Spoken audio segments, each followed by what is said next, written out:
اللہ تعالیٰ کا شکر، بھائی کو بند کر دیا نا، اللہ تعالیٰ کا شکر ادا کرتے ہیں کہ آپ حضرات کی خدمت میں اللہ نے حاضری کا موقع دیا اور آسان فرما دیا۔ صحیح بات یہ ہے کہ میری حالت اس وقت سفر کے لائق نہیں تھی، اور صحیح بات تو یہ کہ حضر کے لائق بھی نہیں تھی، جہاں کہیں وہیں طبیعت پریشان تھی۔ حادثے کی آپ سب کو خبر ہے۔ مرشدنا حضرت مولانا پیر ذوالفقار احمد صاحب نقشبندی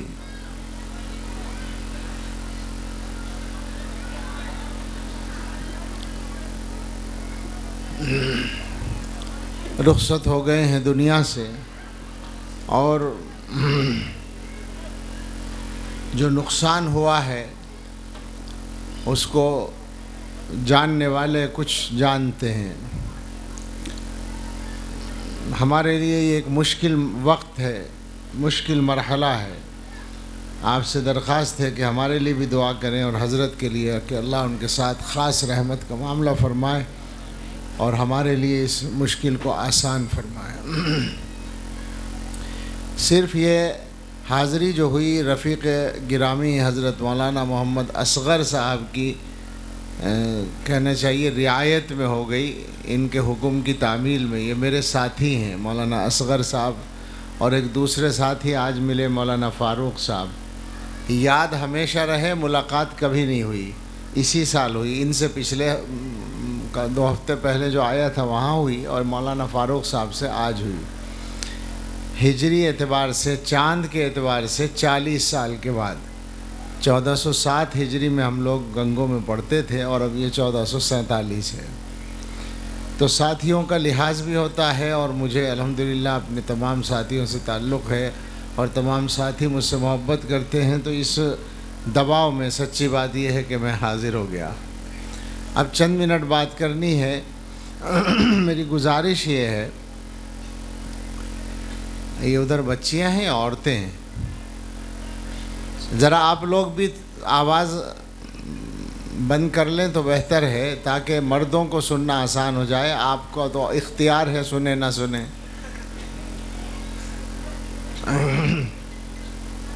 میں چند منٹ بات کروں گا، کوشش کروں گا 15-20 منٹ، لیکن میں چاہتا ہوں کہ آپ نے اتنا بڑا جلسہ کیا ہے، بلکہ کچھ ضرورت سے زیادہ کر لیا ہے۔ جیسے لائٹنگ ہے، یہ تو ضرورت سے زیادہ ہے۔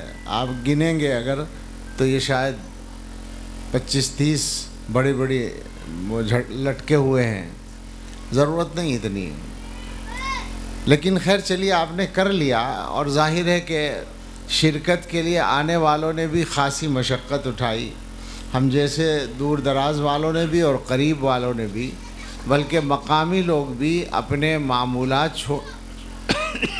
چھوڑ کر بیٹھے ہوئے ہیں۔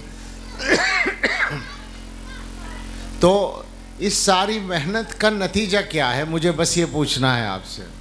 مدرسے والوں نے اچھا خاصا خرچ کیا ہے، محنت کی ہے، تاریخ علمی لوگوں سے انتظام کیا، مشقت اٹھائی ہے۔ نتیجہ کیا ہے؟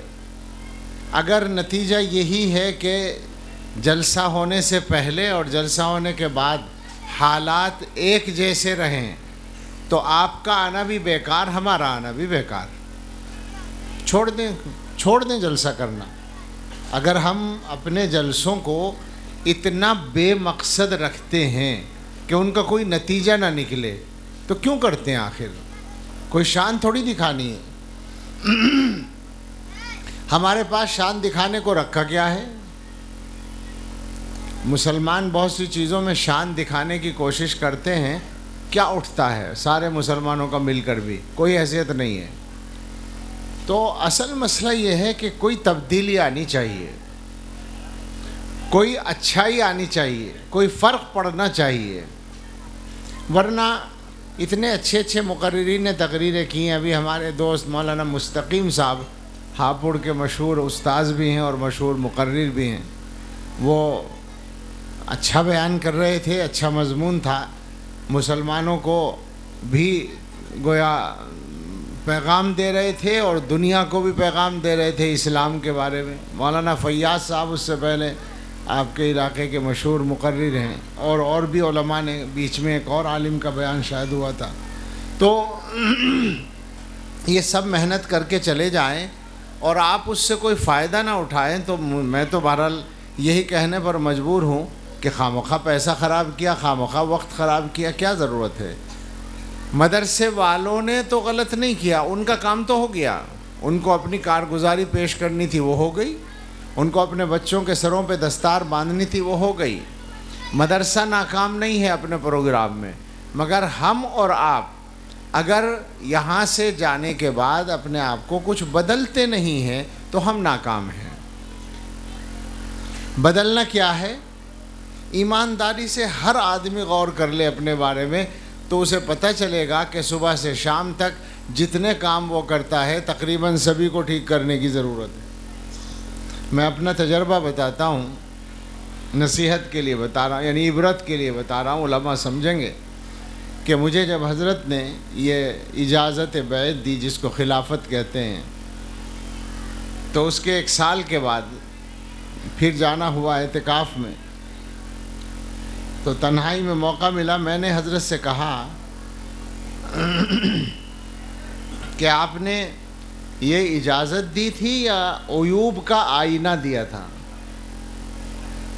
میرا مقصد یہ تھا کہ ہر دن اپنا کوئی نہ کوئی عیب نظر آتا ہے، اس پہ تنبہ ہوتا ہے، احساس ہوتا ہے کہ اچھا یہ کمی بھی ابھی تک باقی ہے، اور ہنسی آتی ہے اپنے اوپر کہ صاحب بڑھیا بڑے مولانا بنے بیٹھے ہیں اور وہ بن گئے، لیکن ابھی یہ کمی بھی باقی ہے. روزانہ اپنا کوئی عیب نظر آتا ہے. تو حضرت بہت مسکرائے، خوشی ہوئی شاید ان کو اندر سے، اور انہوں نے فرمایا کہ جی ایسا ہی ہوتا ہے، ایسا ہی ہوتا ہے. کہنے کا مقصد یہ، حضرت ہی سے ہم نے ایک حدیث سنی ہے، الفاظ مجھے یاد نہیں ہے، میں نے اس میں ان کی کتاب ہی میں پڑھی ہے کہ جب اللہ تعالیٰ کسی بندے سے راضی ہوتے ہیں، یہ میں اپنے بارے میں نہیں سنا رہا بلکہ ایک مضمون یاد آ گیا، اللہ جب کسی بندے سے راضی ہوتے ہیں تو اس کو اپنے عیب نظر آتے ہیں، اور جب اللہ تعالیٰ کسی بندے سے ناراض ہوتے ہیں تو اس کو دوسروں کے عیب نظر آتے ہیں. اب آپ ایمانداری سے سوچ لیں یہ ٹیسٹ کیا بتا رہا ہے. ہم لوگوں کی نظریں دوسروں کے عیبوں پر ہیں یا اپنے عیبوں پر ہیں؟ ہمارا حال تو ایسا ہے کہ اگر کوئی غلط کام ہم بھی کرتے ہوں اور دوسرے کے بارے میں پتہ چل جائے کہ وہ کر رہا ہے تو ہم اسے بدنام کریں گے، چاہے وہ ہم بھی کر رہے ہوں. اور اگر ہم نہیں کرتے پھر تو کیا کہنے، پھر تو ہمارے پاس ایک ہتھیار مل جائے گا کہ صاحب فلاں آدمی اتنا خراب آدمی، ہم تو نہیں کرتے ایسا. میں پوچھتا ہوں کہ کون سی شریعت ہے جس نے یہ اجازت دی ہے؟ کون سا یہ اصلاح کا طریقہ ہے جو شریعت نے بتایا ہو؟ یہ تو صرف غیبت ہے، یہ تو صرف دوسروں کو مطعون کرنا، بے عزت کرنا، طعنہ دینا ہے، جو سب حرام ہے.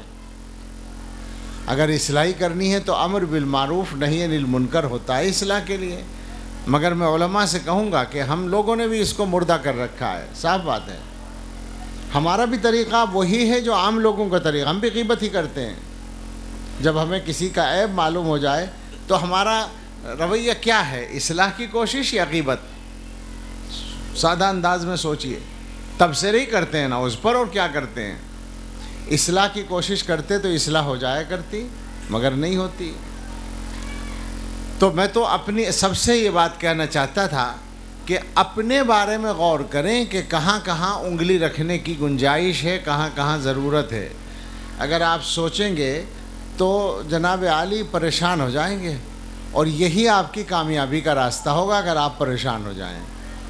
میں سادہ انداز میں کہوں اگر تو ایمانداری سے پوچھیں اس پورے مجمع سے جو دین سے محبت کا مجمع، پکی بات ہے، علماء سے، مدرسے سے، دین سے محبت کرنے والا مجمع ہے، کیا اس میں آدھے آدمی بھی 5 وقت کے پکے نمازی ہیں اس مجمع میں؟ میں اپنے تجربے کی روشنی میں کہتا ہوں کہ نہیں ہے، اور علماء پہلے ہی سر ہلا رہے ہیں. آپ بتا دیجئے اگر میں غلط کہہ رہا ہوں. اسی مجمع کے بارے میں ایک سوال اور کروں میں، کیا اس مجمع میں آدھے آدمی بھی قرآن پڑھے ہوئے ہیں؟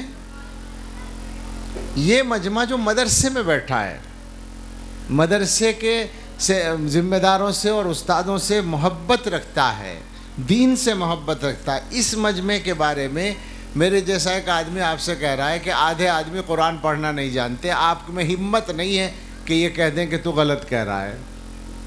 کیا خیال ہے؟ تو وہ مجمع جو دین سے بالکل دور ہے، جو مدرسوں اور علماء کے کبھی قریب بھی نہیں آتا، اس کے بارے میں کیا خیال ہوگا؟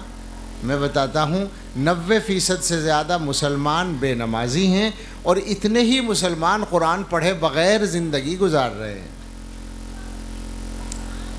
یہ آپ نے مان لی نا میری بات؟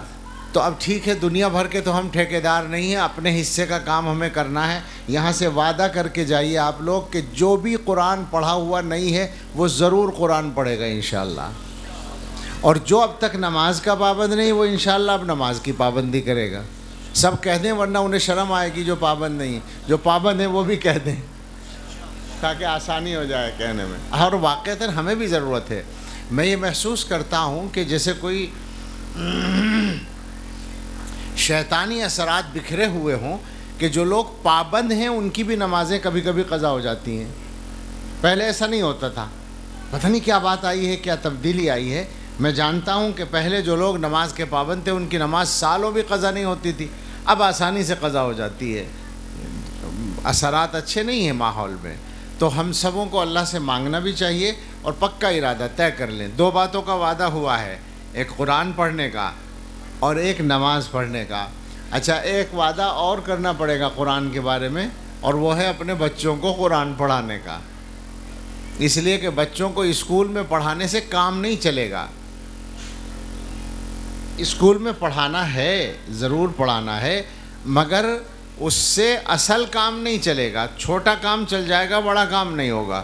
چھوٹا کام کیا ہوگا؟ امید ہے دنیا کی روزی روٹی کا کام چل جائے گا. یہ چھوٹا کام ہے. آپ کی ایک بڑی ڈیوٹی ہے بچوں کو دوزخ سے بچانے کی. اس دوزخ سے بچانے کے لیے قرآن پڑھانا پڑے گا. تو آپ بتائیے اپنے بچوں کے بارے میں، چھوٹی ڈیوٹی پوری کر رہے ہیں، بڑی ڈیوٹی کو بھولے بیٹھے ہیں. کیا اس سے کام چل سکتا ہے؟ اور ایسا نہیں ہے کہ آپ مر جائیں گے بات ختم ہو جائے گی. قیامت میں یہ بچے دامن پکڑیں گے. حدیثوں میں موجود ہے جن بچوں کو آپ دین سکھائے بغیر مر جائیں گے. میری بات کا برا نہ مانے، میں اردو میں بول رہا ہوں، بالکل مرنے کی بات بھی کر رہا ہوں تاکہ یاد بھی تو آئے ہمیں مرنا. ہم تو بھولے بیٹھے ہیں. اگر بچوں کو دین سکھائے بغیر دنیا سے چلے گئے تو اللہ کے سامنے یہ بچے دامن پکڑیں گے کہ یہ کھڑا ہے باپ، یہ مجرم ہے، اس نے نہیں سکھایا تھا، پہلے اس کو پکڑو.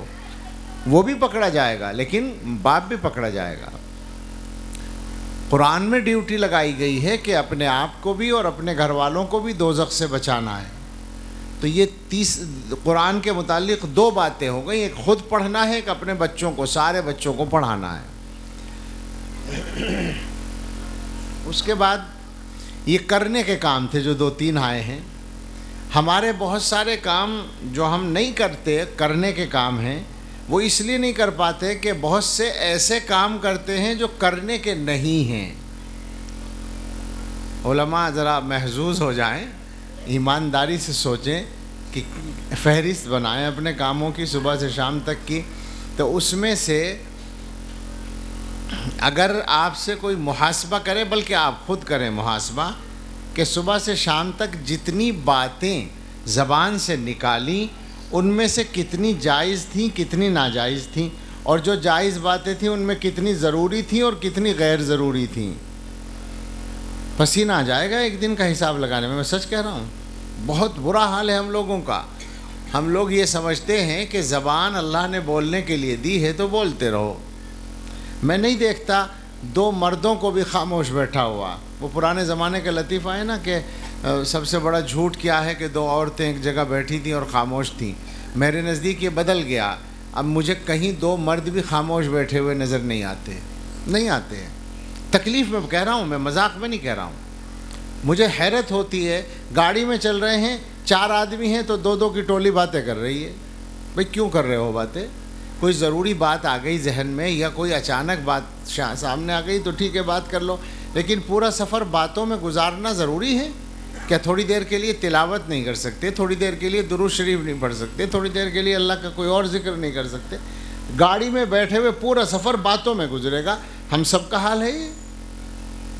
کیا بات ہے؟ اس کا مطلب یہ ہے کہ حساب کے بارے میں غفلت ہے، اللہ کے یہاں حساب دینے کے، اور اللہ تعالیٰ یہ فرماتے ہیں کہ ما یلفظ من قول الا لدیہ رقیب عتید، آدمی کچھ بھی بولتا ہے تو ایک نگراں تیار رہتا ہے، ہر بات کا حساب دینا پڑے گا جناب، اللہ میاں کے یہاں حساب دینا پڑے گا، کیوں بولا تھا، اور اگر غیبت کی تھی، بہتان لگایا تھا، جھوٹ بولا تھا، کسی کو طعنہ دیا تھا، کسی کو تکلیف پہنچانے والی بات کی تھی، تو اس پر عذاب بھی ہے۔ حدیث میں صاف ہے بالکل کہ زیادہ لوگ دوزخ میں زبان کی کھیتی کی وجہ سے جائیں گے، زبان نے جو کھیتی کاٹی ہوگی، وجہ وہی ہے کہ زبان کے بارے میں احتیاط کرنے کا خیال ہی نہیں آتا لوگوں کو۔ بڑے بڑے نیک آدمی، بڑے بڑے اپنے آپ کو متقی سمجھنے والے آدمی زبان کے بارے میں کوئی احتیاط نہیں کرتے ہیں، بہت ڈرنے کی بات ہے۔ مجھ سے جو لوگ متعلق ہیں ان کو پتہ ہے کہ میں اس پر بہت بولتا ہوں، بات لمبی ہو جاتی ہے، اس لیے میں سمیٹ رہا ہوں، مگر ایک بات اپنی ہی سناتا ہوں کہ میرے کچھ متعلقین نے مجھ سے ایک دن کہا آ کر کہ آپ یہ بات بہت زیادہ کہتے ہیں، مگر ہم یہ دیکھتے ہیں کہ غیبت سے بچا نہیں جاتا، تو کیا کریں، غیبت سے بچیں کیسے؟ میں نے کہا بولنا چھوڑ دو، میں نے یہ جواب دیا کہ بولنا چھوڑ دو، تو کہنے لگے کہ بولے بغیر تو کام نہیں چلتا۔ میں نے کہا یہی کہلوانا تھا مجھے، میرا جواب یہ ہے کہ جب کام نہ چلے تب بولو، یعنی جب بولنا ضروری ہو تو بولو، اگر 1 گھنٹے بولنا ضروری ہو تو ضرور بولو، کوئی بات نہیں، کوئی حرج نہیں، لیکن اگر ضروری نہیں ہے تو ایک لفظ نہ بولو، مزہ آ جائے گا زندگی۔ میں اپنا تجربہ بتاتا ہوں، مجھے حضرت کی برکت سے توفیق ملی ہے الحمدللہ کہ میں تقریباً 100% کے قریب ہی غیبت سے بچتا ہوں، تو مجھے بڑی آسانی ہے زندگی میں، بڑا سکون ہے، خاصا وقت اپنے کاموں کے لیے مل جاتا ہے، ورنہ میں دیکھتا ہوں کہ جو لوگ غیبتیں کرتے ہیں ان بیچاروں کو اچھے خاصا وقت لگانا پڑتا ہے، غیبت میں خاصا وقت خرچ کرنا پڑتا ہے، مجھے ترس آتا ہے، سچ کہہ رہا ہوں۔ مجھے معلوم ہوتا ہے کہ فلاں آدمی نے میری غیبت کی، اس کے بعد بھی میں نہیں کرتا، اللہ میاں کے حوالے کر دیتا ہوں، مجھے اس کا ایک اور فائدہ مل جاتا ہے، آسانی، برکت، عزت، بہت کچھ ملتا ہے۔ تو زبان پر قابو کریں، عورتیں بھی قابو کریں، مرد بھی قابو کریں۔ اگر زبان پہ قابو کر لیا تو ایک فائدہ تو یہی ہے کہ حساب ہلکا ہو جائے گا، ایک فائدہ یہ کہ دنیا کی زندگی آسان ہو جائے گی۔ جھگڑے کیا کاہیں کے ہیں؟ آپس میں جو تعلقات خراب ہیں لوگوں کے، کیا سب لوگوں کے زمین جائیداد کے جھگڑے ہیں، کاروبار کے جھگڑے ہیں؟ اکثر نہیں ہیں۔ 10% جھگڑے کاروبار یا زمین جائیداد کے ہیں، 90% باتوں کے ہیں۔ 90% جھگڑے باتوں ہی باتوں کے ہیں، ختم کر دو، سارے جھگڑے ختم ہو جائیں گے۔ تو یہ میں ایک مثال کے طور پر بات کہی کہ بہت سے ایسے کام ہیں جو کرنے کے نہیں ہیں، ان میں ہمارا وقت لگتا ہے، تو جو کرنے کے کام ہیں وہ رہ جاتے ہیں۔ ایک بات بار بار میں کہنا چاہتا ہوں، جہاں بھی نئی جگہ جاتا ہوں، کہ گھروں کا ماحول ٹھیک کریں۔ گھروں کے ماحول میں ایک بات تو بنیادی آ گئی کہ دوزخ سے بچانا یہ ذمہ داری ہے، تو سب کو نمازی بنانا، سب کو قرآن پڑھانا، دیندار بنانا یہ کام ہے، لیکن اسی کے ساتھ ساتھ ان کے حق ادا کرنا بھی تو ایک کام ہے، ان کے ساتھ انصاف کرنا بھی ایک کام ہے۔ ہماری دینداری جو ہے وہ ہماری مرضی کے تابع رہتی ہے عام طور سے، یعنی جس آدمی کا ذوق دین کی جس چیز پہ عمل کرنے کا ہے اس پہ عمل کرتا ہے، باقی پہ نہیں کرتا۔ ایک آدمی نماز کا پابند ہے، وہ سمجھتا ہے کہ نماز بہت ضروری ہے، لہٰذا نماز کا تو پابند ہے، مگر آسانی کے ساتھ بیوی کو ستاتا ہے، دیندار نظر آتا ہے، بیوی کو ستاتا ہے، وہ یہ سمجھتا ہے کہ اس میں کوئی دینداری کے خلاف بات نہیں ہے۔ ایک آدمی نمازی ہے مگر جھوٹ بولتا ہے، ایک آدمی نمازی ہے مگر پیسہ کمانے میں حلال حرام کی پرواہ نہیں کرتا۔ تو ہم لوگ دینداری کو اپنے مزاج کے تابع بنا کر رکھتے ہیں۔ میں نوٹ کرتا ہوں معاشرے میں یہ بات، اور یہ بات مسلمانوں کے معاشرے میں 99% سے زیادہ ہے، کہ عام طور سے گھروں میں انصاف کا مزاج نہیں ہے۔ ہم گھر والوں کے معاملات میں انصاف کے عادی نہیں ہیں، سارے تمام طبقات۔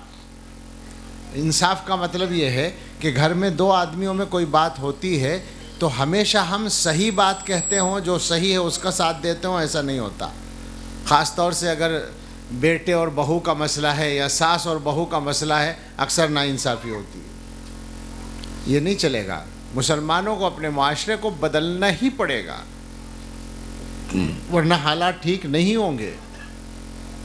اسی انداز سے ہر آدمی کے ساتھ انصاف کرنا پڑے گا، چاہے وہ غیر ہو، مسلمان ہو یا غیر مسلم ہو، سب کے ساتھ انصاف ہوگا، سب کا حق ادا کرنا ہوگا اگر حق بنتا ہے۔ جیسے پڑوسی ہے تو حق بنتا ہے، اس کا حق بھی ادا کرنا ہوگا۔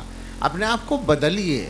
ہم لوگ جس انداز کی زندگی ابھی تک گزار رہے ہیں نا، ہمارے دماغوں میں نہیں جانتا کیا مصیبت ہے، لیکن شبہ مجھے یہ ہوتا ہے کہ ہمارے دماغوں میں بڑائی ہے، ہمارے دماغوں میں اپنی تعریف ہے۔ ہم یہ سمجھتے ہیں کہ ہم تو بہت اچھے ہیں، ہم بڑے ہیں، ہماری عزت ہونی چاہیے۔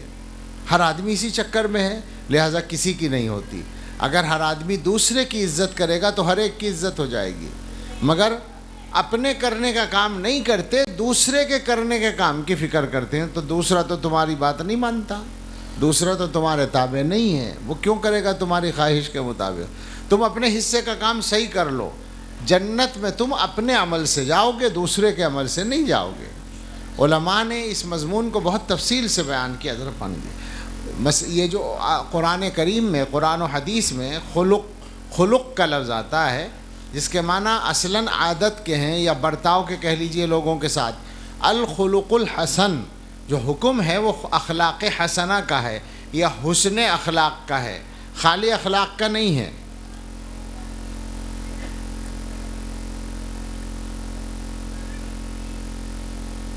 علماء نے یہ کہا ہے سمجھا کر کہ ایک آدمی آپ کے ساتھ جو معاملہ کرتا ہے، اگر وہ اچھا کرتا ہے آپ بھی اچھا کریں، اور وہ برا کرتا ہے آپ بھی برا کریں، یہ اخلاق نہیں ہے، حسن اخلاق نہیں ہے، یہ تو بدلہ ہے۔ بدلہ نہیں دینا ہے، اچھا کرنا ہے۔ ایک آدمی سے آپ نے قرض مانگا، اس کے پاس پیسہ تھا، اس نے نہیں دیا، کچھ دنوں کے بعد اسے ضرورت پڑی، اس نے مانگا، آپ کے پاس ہے، آپ بھی نہیں دے رہے، تو یہ برابری ہو گئی، بدلہ ہو گیا، یہ حسن اخلاق نہیں ہوا۔ ایک آدمی کے گھر آپ عیادت کرنے کے لیے، ایک آدمی آپ کے گھر عیادت کرنے کے لیے نہیں آیا، آپ بیمار تھے، پوچھنے نہیں آیا، وہ بیمار ہوا، آپ بھی نہیں گئے، برابری ہو گئی، بدلہ ہو گیا۔ یہ حسن اخلاق نہیں ہے۔ اب آدمی سوچتا ہے کہ صاحب وہ تو کرتا نہیں، ہم کیوں کریں؟ یہ ایسے ہی ہے جیسے کوئی یوں کہے کہ وہ تو جنت میں جانے کے کام کرتا نہیں، ہم کیوں کریں؟ سوچئے نا بات کو، اپنے عمل سے جائیں گے نا جنت میں، دوسرے کے عمل سے تو نہیں جائیں گے۔ اس انداز سے سوچ کر اگر اپنے عمل کو ٹھیک کریں گے تو یقینی طور سے معاشرہ بھی بدل جائے گا اور زندگی میں سکون آ جائے گا۔ انسانوں کے درمیان ہم رہتے ہیں، انسان خدا نہیں ہے جن کی کوئی ضرورت نہ ہو، خدا کی کوئی ضرورت نہیں، اللہ بے نیاز ہے، مگر انسان ضرورت مند ہیں۔ انسانوں کے ساتھ آپ جیسا برتاؤ کرتے ہیں وہ ویسا ہی برتاؤ کرنے کی کوشش کرتے ہیں۔ آپ اچھا کریں گے تو وہ بھی اچھا کرنے کی کوشش کریں گے، تو اپنے آپ کو اچھا بنائیے، اپنے عمل کو اچھا بنائیے۔ تو گھروں میں بھی انصاف لائیں اور عام طور سے معاشرے میں بھی انصاف لانے کی کوشش کریں۔ حسد کو چھوڑیں، ایک خاص مصیبت ہے جس سے مسائل پیدا ہوتے ہیں، اور میں سچ کہتا ہوں، یہ بات تجربے کی روشنی میں کہتا ہوں کہ میں مثالیں جانتا ہوں، یہ علماء سے اصل بات ہے، میں مثالیں جانتا ہوں ایسے واقعات کی کہ جہاں حسد کی بنیاد پر خیر کے کام رکتے ہیں، اور یہ کام مدرسوں میں بھی ہوتا ہے، مسجدوں میں بھی ہوتا ہے، خانقاہوں میں بھی ہوتا ہے، تبلیغ کے کام میں بھی ہوتا ہے، اسکول اور کالج میں بھی ہوتا ہے، کمپنی اور فیکٹریوں میں بھی ہوتا ہے، ہر جگہ حسد کی کار فرمائی ہے۔ بس کسی کو عزت ملی ہم پریشان، کسی کو پیسہ ملا ہم پریشان، جیسے اللہ میاں نے ہم سے لے کے دیا ہو۔ سوچیں ذرا، دینے والا کون ہے؟ وہ مالک کل ہے، وہ خالق ہے، وہ مختار کل ہے۔ ہمارے حضرت فرمایا کرتے تھے، اب تھے کہنا پڑے گا، کہ حسد کرنے والا، جلنے والا شاید یہ چاہتا ہے کہ اللہ تعالیٰ اپنی نعمت تقسیم کریں تو اس سے مشورہ کر لیا کریں کہ کون دینے کے قابل ہے۔ یہی تو ہے، اور کیا ہے؟ سوچئے نا ذرا، ہمارے کسی ایک ساتھی کو عزت مل جائے تو ہمیں ہضم ہوتی ہے؟ کیا ہے ہمارا معاشرہ؟ اب صحیح بات صاف کہے بغیر تو پہنچتی نہیں نا۔ اس لیے مجبوراً کہنی پڑتی ہے. مجھے بالکل شوق نہیں ہے کوئی نئی بات کرنے کا یا الگ سے بات کرنے کا یا کسی کو پہ طنز کر، بالکل نہیں. الحمدللہ میرا مقصد تو یہ کہ یہ بدلے ماحول. ہم لوگ اس کی وجہ سے مصیبت میں ہیں، آپس میں مصیبت میں ہیں. چھوڑ دیں اس کو. اللہ نے کسی کو نعمت دی ہے اپنے پاس سے دی ہے، آپ کو چاہیے اللہ سے مانگیے، لیکن ایک حساب لگائیے.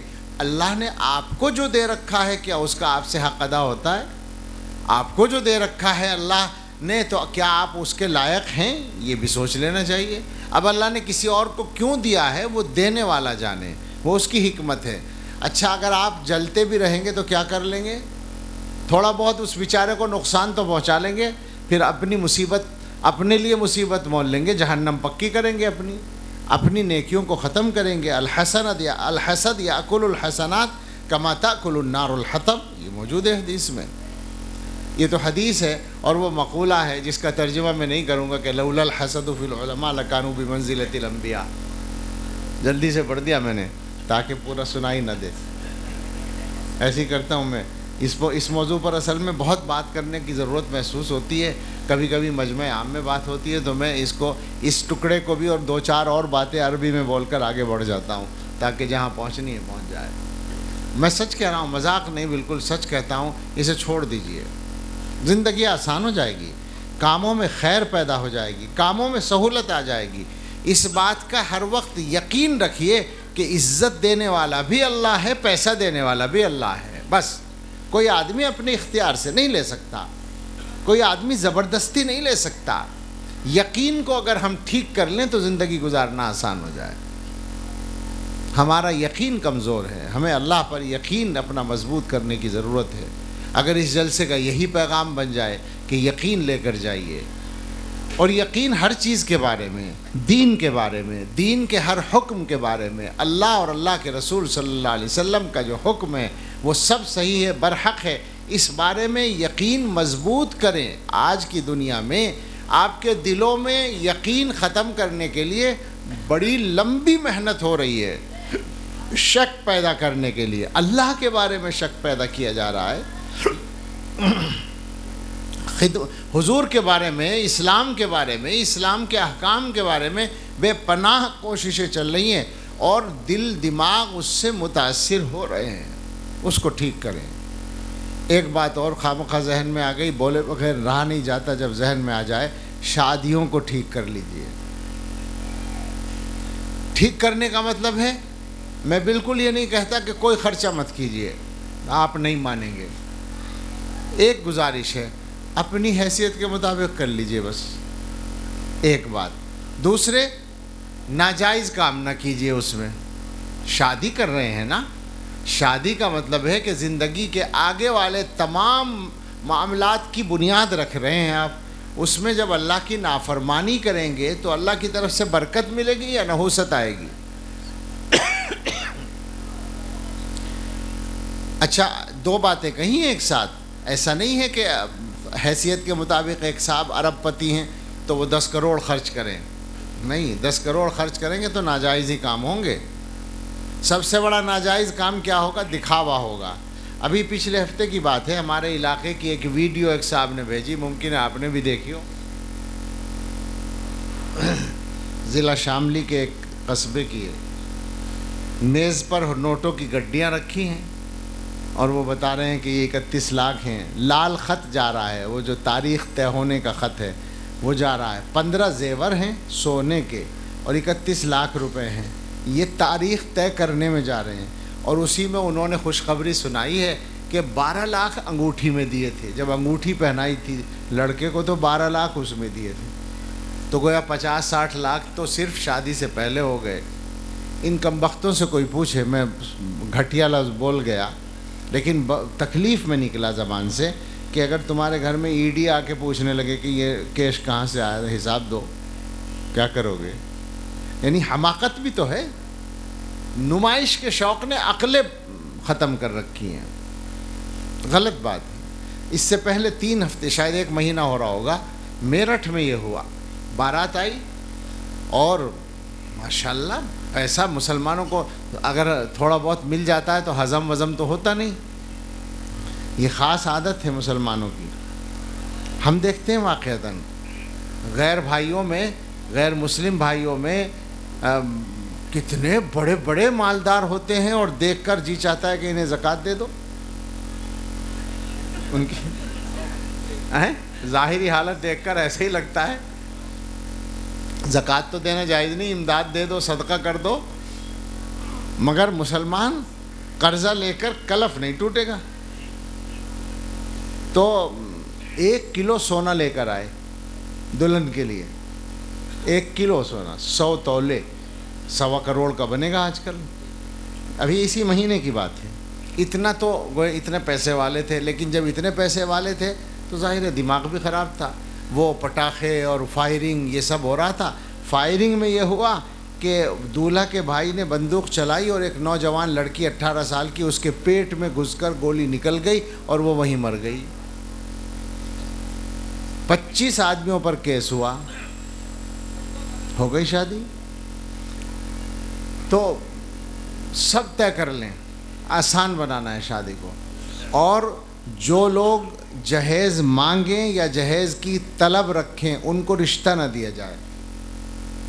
ان کے لڑکے ایسے ہی پھریں، طے کر دیجئے. یہ ایک بڑی مصیبت اس زمانے میں پیدا ہوئی ہے. مجھے یاد آتی ہے بات، ہم لوگ پڑھتے تھے جب، تو بہار وغیرہ کے لڑکے بتایا کرتے تھے کہ وہاں وہ کچھ پیسہ طے ہوتا ہے، تلک کہتے تھے اس کو.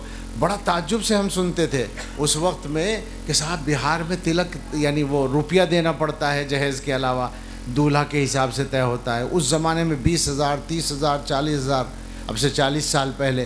تو بڑا عجیب لگتا تھا کہ کتنا خراب ماحول ہے. آج ہمارے علاقے میں صورتحال یہ ہے کہ کوئی برادری بچی ہوئی نہیں، سب جہیز مانگ رہے ہیں، سب کے یہاں مطالبہ ہے. اور جو آدمی اپنی بیٹی کی شادی میں پریشان ہو کر جہیز دے رہا ہے، جب دوسرے کی بیٹی لا رہا ہے وہ بھی مانگ رہا ہے. بے حیائی کی انتہا یہ ہے. ایسے نہیں کام چلے گا. میں جو کہنا چاہتا ہوں وہ یہ کہ ہمارے حالات جو خرابی کی طرف جا رہے ہیں نا، وہ بی جے پی کی سازشوں سے نہیں جا رہے، سچی بات ہے، یا RSS کی محنتوں سے. انہوں نے جو کیا ہو تو ہمیشہ سے کرتے آئے ہیں، کریں گے. دشمن تو اسے جو کرنا ہے وہی کرے گا نا. کمزوری تو آپ کے اندر ہے. اپنے آپ کو ٹھیک کرو تب معاملات ٹھیک ہوں گے. اچھا، کون سی حکومت نے پابندی لگائی ہے کہ آپ شادی جو ہے سادگی سے نہیں کر سکتے؟ چلیے کچھ چیزوں میں وہ پریشان کر رہے ہیں ہمیں، لیکن اس میں تو میرا خیال ہے وہ ہماری تعریف ہی کریں گے کہ بھئی اچھا کیا تم نے، جہیز کو ختم کیا، اچھا کیا تم نے. مگر صاحب ہمیں یہ تھوڑی چاہیے، ہمیں تو اپنی خواہش، اپنی نمائش، اپنی شان دکھانی ہے. میری سمجھ میں نہیں آتا مسلمان، کوئی بھی مسلمان شان کس چیز میں دکھاتا ہے؟ ساری دنیا کے مسلمان مل کے دنیا میں کوئی ایک فیصلہ کرانے کی پوزیشن میں ہے؟ اپنی مرضی کا نہیں کرا سکتے. کیا حیثیت ہے ہماری؟ اور یہ حیثیت اس لیے نہیں ہے کہ اللہ کے یہاں ہماری کوئی حیثیت نہیں ہے. وہاں حیثیت بن جائے گی تو یہاں بھی بن جائے گی. تو اپنے آپ کو بدلنا ہے. بس میری بات کا خلاصہ یہ ہے کہ بدل کر جائیے، بدلنے کا ارادہ لے کر جائیے. ہر آدمی کو بدلنا ہے. یہ نکال دیجئے دماغ سے کہ میں ٹھیک ہوں. کوئی ٹھیک نہیں ہے ہم میں سے، معاف کیجئے گا. سب سے زیادہ میں اپنے بارے میں جانتا ہوں، لیکن میں آپ سب سے یہ کہہ رہا ہوں کہ آپ کو احساس یہ ہونا چاہیے کہ میں ٹھیک نہیں ہوں. تبھی اصلاح بھی ہوگی. بیماری کا اگر احساس نہیں ہوگا، اصلاح کیسے ہوگی؟ میں یہ بات کہا کرتا ہوں کہ بڑے بڑے علماء تقریریں کرتے ہیں بڑے بڑے مجمعوں میں، اور کوئی فرق نہیں پڑتا. اس لیے نہیں پڑتا کہ جو مجمع ہے ہر آدمی یہ سوچ کر سنتا ہے کہ مولانا بالکل صحیح کہہ رہے ہیں، معاشرے میں یہ باتیں ہو رہی ہیں. اور معاشرہ کون ہے؟ میرے علاوہ یہ جتنے نالائق بیٹھے ہیں، یہ ہے معاشرہ. بتاؤ ایمانداری سے، غلط تو نہیں کہہ رہا میں؟ یہی تصور ہے نا ہر آدمی کا. وہ یہ سمجھتا ہے کہ ٹھیک کہہ رہے ہیں مولانا، مقرر جو بول رہے ہیں ٹھیک بول رہے ہیں. واقعی یہی خرابیاں ہیں مسلمانوں میں، مگر میرے علاوہ میں ٹھیک ہوں. تو دماغوں سے نکال دیں. میری محنت یہی ہے کہ ہر آدمی کے دماغ میں یہ آ جائے کہ مجھے بدلنے کی ضرورت ہے. آدمی بن جائیں گے اگر یہ سمجھ میں آ جائے گا. سچ کہہ رہا ہوں. بس اس جلسے کا اگر خلاصہ ہے تو یہ ہے کہ جو علماء نے کہا ہے اس کو زندگیوں میں لائیے، بدلنے کا ارادہ لے کر جائیے. صبح کی فجر کی نماز سے اپنا وعدہ پورا کرنا ہے انشاءاللہ. شرمانا نہیں ہے اس میں. بسم اللہ وہیں سے ہوگی، اور اس کے بعد اگلا کام ہوگا قرآن شریف پڑھنے کا اور پڑھانے کا، اور اس کے بعد اور کام ہوں گے. گھروں میں پاکیزہ آمدنی لائیے، سودی قرضے کو گھروں سے نکالیے. اب میں بولتا جاؤں گا، بات لمبی ہوتی جائے گی، لیکن مصیبتیں بہت ہیں، احساس پیدا کیجئے۔ خلاصہ یہ ہے، بے حس مت رہیے۔ مسلمان بے حس نہیں ہونا چاہیے، مسلمان کو حساس ہونا چاہیے، مسلمان کو اپنے آپ کو ٹھیک کرنے کے لیے فکر مند ہونا چاہیے۔ اللہ مجھے اور آپ کو سبھی کو توفیق دے۔ یہ ادارہ ہے، اس نے اپنی کارگزاری آپ کے سامنے پیش کی ہے۔ 43 حفاظ تھے، 42 43 حفاظ، کتنے سال میں؟ 5 سال میں، 5 جی 6 سال میں، تو بہت 6 7 42 7 سالانہ بنتے ہیں اگر اوسط لگایا جائے۔ بڑی کارگزاری ہے، بڑی محنت ہے، ماشاءاللہ کامیاب ہے۔ مدرسہ کامیاب ہے، مدرسے کا مسئلہ نہیں ہے، مسئلہ تو ہم لوگوں کا ہے کہ ہم لوگ جلسے میں آئے تو ہم نے کیا لیا، ہمیں کیا ملا۔ اور سچی بات یہی ہے کہ یہ جلسے ولسے جو ہوتے ہیں وہ اسی لیے ہوتے ہیں کہ کچھ احساس پیدا ہو جائے، لیکن اگر نہیں ہوتا تو ہم بیکار ہیں، پھر ہم اپنے معاملے میں ناکام ہیں۔ ناکام ہونے سے بچیے، اللہ ہم سبھی کو توفیق دے۔ دعا کر لیجیے۔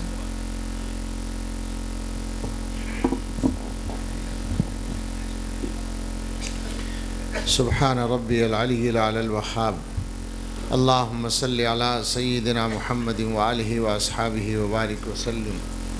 ربنا آتنا فی الدنیا حسنۃ وفی الآخرۃ حسنۃ وقنا عذاب النار۔ ربنا لا تزغ قلوبنا بعد اذ ہدیتنا وہب لنا من لدنک رحمۃ انک انت الوہاب۔ ربنا ہب لنا من ازواجنا وذریاتنا قرۃ اعین واجعلنا للمتقین اماما۔ اے اللہ، ہم آپ کے کچھ بندے یہاں مدرسے کے جلسے میں جمع ہیں، اے اللہ ہم سب کو اپنی اصلاح کی فکر عطا فرما دیجئے۔ اے اللہ ہمیں اپنے آپ کو اور گھروں کو صحیح کرنے کی توفیق عطا فرما دیجئے۔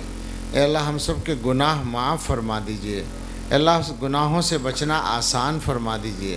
اے اللہ ہم آپ کی نافرمانی کرتے ہیں اور آپ کی نعمتیں استعمال کرتے ہیں، یہ ہماری نالائقی اور ناشکری ہے۔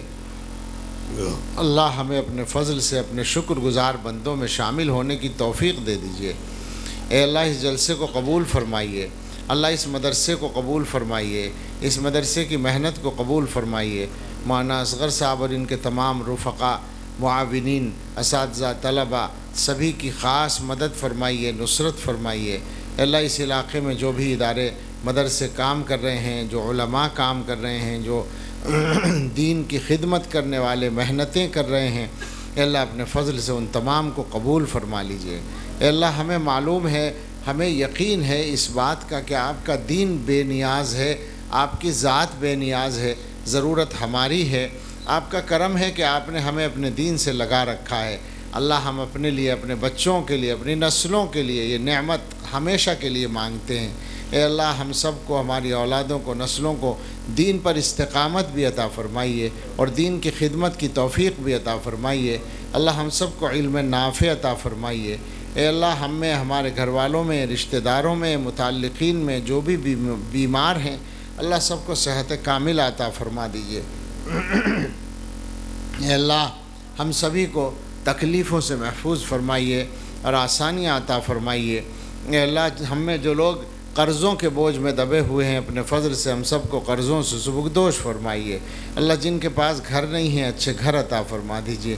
جو بے روزگار ہیں یا روزگار میں کسی پریشانی کا شکار ہیں، ان کو بابرکت حلال روزگار عطا فرما دیجیے۔ اے اللہ جن کے پاس اولاد نہیں ہے، اللہ ان کو بہترین اولادیں عطا فرمائیے۔ اے اللہ ہم سب کی اولادوں کی طرف سے ہمیں خوشیاں عطا فرمائیے۔ ہماری اولادوں کے لیے ہماری اچھی تمنائیں پوری فرمائیے، ان کے حق میں ہماری دعائیں قبول فرمائیے۔ اے اللہ اس امت کے حال پر رحم فرما دیجیے۔ اے اللہ ہم سب کو اپنی اصلاح کی فکر عطا فرما دیجیے۔ اے اللہ جو مشکلات ہیں ان کو آسانیوں میں تبدیل فرما دیجیے۔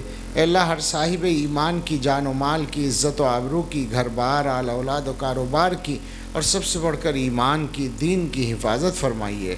اے اللہ ملک میں امن و امان عطا فرمائیے، اور جو کارروائیاں چل رہی ہیں ان کو مسلمانوں کے لیے پہلے سے زیادہ عزت و استحکام کا اور استقامت کا ذریعہ بنا دیجیے۔ اے اللہ دین پر استقامت عطا فرمائیے۔ اے اللہ ایمان کے ضائع ہونے سے بچائیے۔ اللہ ہدایت کے بعد گمراہی سے بچائے رکھیے۔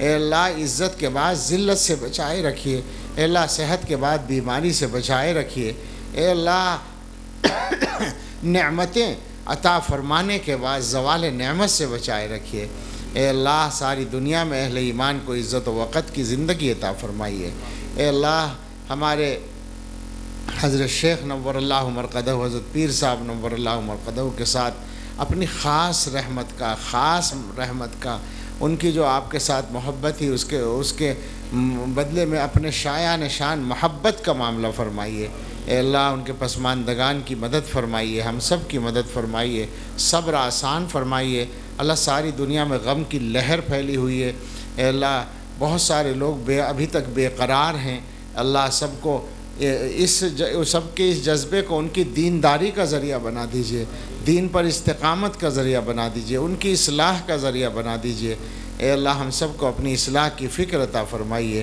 اے اللہ ہم سب کے لیے اور پوری امت کے لیے آنے والے وقت کو گزرے وقت سے بہتر بنا دیجئے، اور سب سے بہتر ہم سب کے آخری وقت کو بنا دیجئے، اللہ اپنے فضل و کرم سے ہماری دعائیں قبول فرما لیجئے، اور ہم سب کے سفر کو آسانی سے پورا کرائیے، ہم سب اپنے لیے، گھر والوں کے لیے، ساری امت کے لیے عافیت مانگتے ہیں، دوام عافیت مانگتے ہیں، تمام عافیت مانگتے ہیں، شکر عافیت کی توفیق مانگتے ہیں، عطا فرما دیجئے، ربنا تقبل منا انک انت السمیع العلیم وتب علینا انک انت التواب الرحیم، وصلی اللہ علی سیدنا محمد وآلہ واصحابہ اجمعین برحمتک یا